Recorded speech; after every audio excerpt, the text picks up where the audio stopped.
जय श्री कृष्ण. अध्यात्म थॉट्समध्ये आपले सरचे स्वागत आहे. मी सिरीज बघत आपल्याला एक अध्यात्माविषयी एक महत्त्वाची माहिती सांगणार आहे.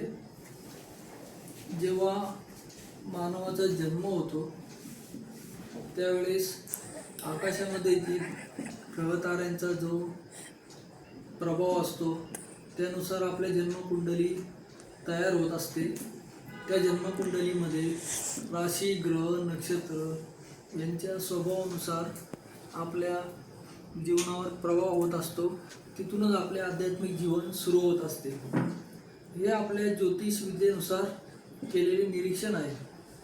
तसेच या वर्षी 2025 साली जुलै महिना हा इंग्रजी महिना आहे, तरी त्यातील आपले मराठी महिने आषाढ आणि श्रावण या दोन्ही महिन्यांचा संगम या महिन्यात झालेला आहे.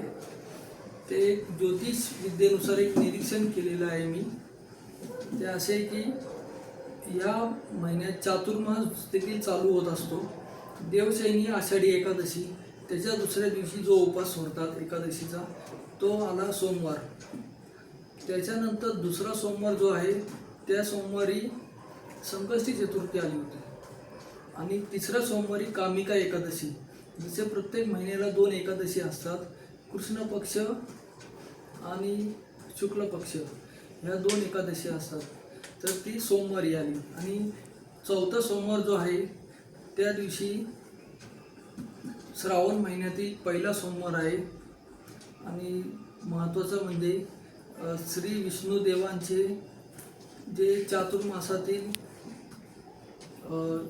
विष्णू निद्रा, विष्णू योग म्हणतात, त्याची सुरुवात आहे ती 1 नोव्हेंबरपर्यंत असते. आणि हा पवित्र महिना हे निरीक्षण मी केलेलं आहे.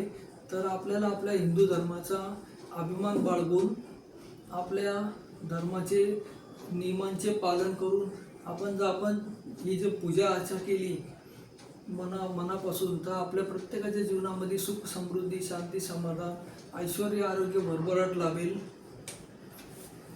जय श्री कृष्ण.